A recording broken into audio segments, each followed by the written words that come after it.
Now, I want to finish up with a couple different things that are both relatively brief but need some comment on.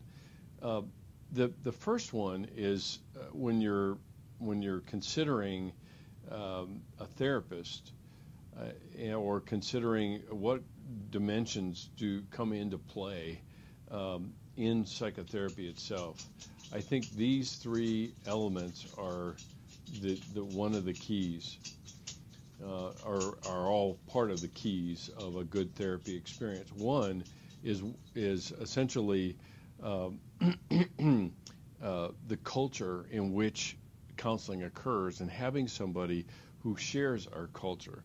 And so while nearly all agree on the importance of encouraging clients' sensitivity, openness, and personal responsibility, they really differ, therapists that is, differ sharply on the pursuit of self-gratification, of self-sacrifice, and interpersonal commitment. And ultimately, beliefs shape, or culture shape the beliefs of the therapists that are found there. And that, remember, culture is not just country. It can be subcultures, Christian culture, atheist culture, whatever that would be, that shapes the beliefs that then, of course, shapes the direction of therapy. And those are things to keep in mind that will have a great impact, actually, on the effectiveness and the usefulness of therapy in another person's mind. The other one is gender. Gender itself, women approach counseling very differently than men do. Women do counseling as counselors do it very differently than men do. So gender has a huge impact on how well the person experiences counseling. For a lot of men, one, they find it hard to come into counseling at all anyway, but having a woman counselor versus a male counselor, the dynamics are very, very different, and they experience the elements or the outcomes very differently. The last one is values, and value differences also become important when a client from one culture or gender meets with a therapist from another. I'll give you a really good example. Since I've worked in other cultures, I have to be very careful about my North American cultural values that are not a part of the landscape when I'm sitting talking to somebody from a more collectivistic culture. I have to be extremely sensitive to those issues, because if I'm not, then they will have a very poor experience in counseling itself. That's true even if you were to try your hand at counseling and working with people in the inner city versus the suburbs. Those values are very different as well. So each one of these has a huge part to play when we're looking at therapists and their belief systems and so forth. Increasingly, and the beliefs part of that is particularly true, increasingly Christians find themselves struggling with a therapist who does not share their particular values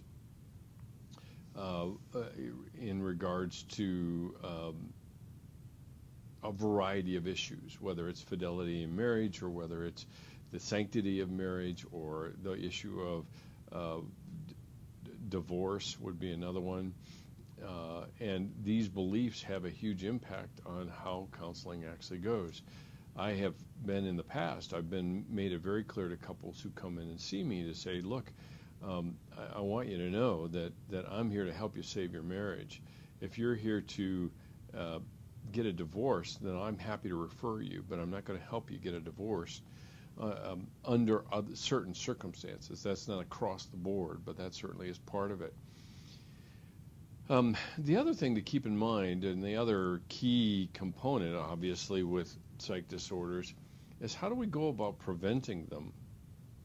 And prevention is a huge key. You see a lot of workshops and things like that out on the market today.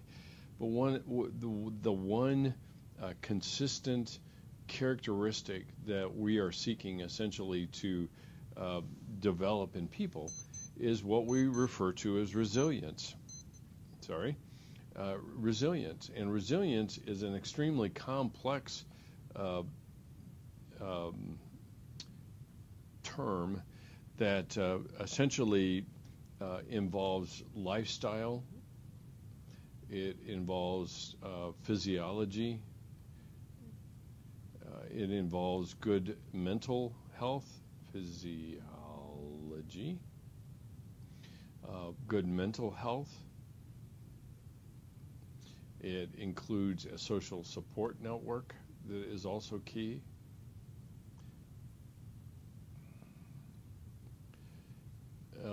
And because it includes all of these things, when we're talking about resilience, then essentially each one has to be taught about and help people grasp.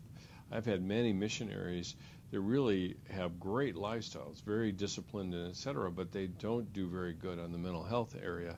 And their level of resilience, in other words, the ability to withstand greater pressures and stresses, are greatly inhibited. And this idea of resilience is not only talked about, at least in mission circles, because of the cross-cultural aspects of missionary life, but resilience even in everyday life as well, in terms of handling stresses and how we handle ourselves, what we do to take care of ourselves during stressful times and things of that sort. So when we talk about prevention, the key term here is resilience.